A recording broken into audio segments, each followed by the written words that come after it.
अस्सलाम वालेकुम दोस्तों, आज हम बात करेंगे दुबले पतले होने के बारे में और मोटापा मतलब वज़न बढ़ाने के बारे में। दुबला पतला होना या कम वज़न होना भी मोटापे और इजाफी वज़न की तरह एक मर्ज़ है। इंसानी कद, उम्र और जिन्स के मुताबिक दुनिया भर में मेयारी वज़न की हदूद भी माहिरीन ने मुतय्यन कर रखी हैं। अगर कोई फ़र्द इस तयशुदा मेयारी वज़न और अगर 20% कम वज़न रखता है तो उसे बाकायदा मरीज़ तस्वुर किया जाता है। नाकाफ़ी ग़िज़ा की वजह से पैदा होने वाला दुबलापन एक संगीन कैफियत होती है। ख़ासकर नौजवान लोगों में यह कैफियत ख़तरनाक होती है।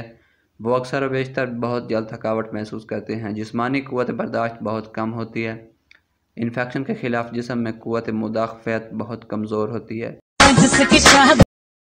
दुबलेपन के मौसर घरेलू इलाज में से एक खरबूजे का इस्तेमाल है। अगर खरबूजे से इलाज ठीक अंदाज में किया जाए तो तेज़ी से वज़न बढ़ता है। इस इलाज में सिर्फ खरबूजे ही तीनों खानों के वक्त खाए जाते हैं। ये मामूल कम अज़ कम 30 दिन या इससे ज़्यादा का अरसा तक रखा जाता है।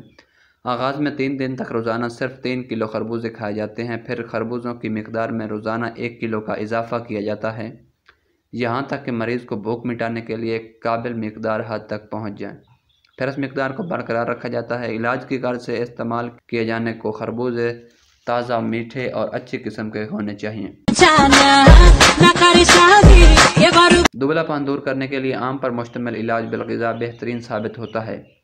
इलाज के गर्ज से खाने के लिए हमेशा पके हुए मीठे आम मुंतखब करें। उन्हें दिन में 3 बार यानी सुबह, दोपहर, शाम को इस्तेमाल किया जाए। इब्तिदा में 2 दरमियाने साइज़ के आम पहले दिन खाएं और फिर 1 गिलास दूध पिया जाए। आम में शुगर तो होती है लेकिन प्रोटीन नहीं होती। इसके बरक्स दूध में प्रोटीन ज़्यादा होती है लेकिन शुगर कम होती है। एक की कमी दूसरे से पूरी हो जाती है। इस तरह आम और दूध ज़बरदस्त नताइज पैदा करते हैं।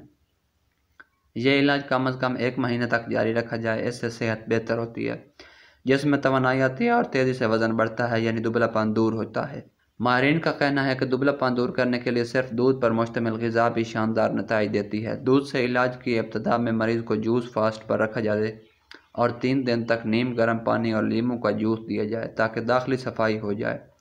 चौथे दिन से सुबह 8 बजे तक मरीज़ को हर 2 घंटे के बाद 1 गिलास दूध दिया जाए।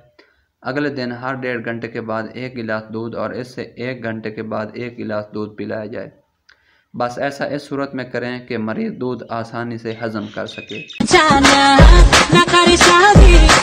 दुबलेपन को दूर करने और वज़न में इजाफा करने के लिए अंजीर भी अच्छी चीज़ है। इस फल में पाई जाने वाली शुगर जल्दी से हज़म हो जाती है, चुनांचे ये ऐसे ताकतवर और मोटा बनाने वाली ग़िज़ा की सलाहियत देती है। 3 खुश्क अंजीरें पानी में भिगो दें और दिन में 2 बार खाएं। जो लोग अपना वज़न बढ़ाना चाहते हैं, इनके लिए ये बेहतरीन ग़िज़ा है। इस मकसद के लिए रोज़ाना 30 ग्राम किशमिश इस्तेमाल करना चाहिए और दुबले अफराद को छोटे छोटे वक्फ़े के साथ थोड़ा थोड़ा खाते रहना चाहिए। दुबलापन दूर करने के लिए ऐसी ग़िज़ाएँ इस्तेमाल में लानी चाहिए जिनमें ज़्यादा कैलोरीज़ पाई जाती हों। इन बातों पर अमल करके आप इंशाअल्लाह ताला बहुत जल्द अपने वज़न में इजाफ़ा कर सकते हैं। अगर हमारी वीडियो आपको पसंद आए तो वीडियो को लाइक कीजिए, शेयर कीजिए और हमारे चैनल को सब्सक्राइब कीजिए।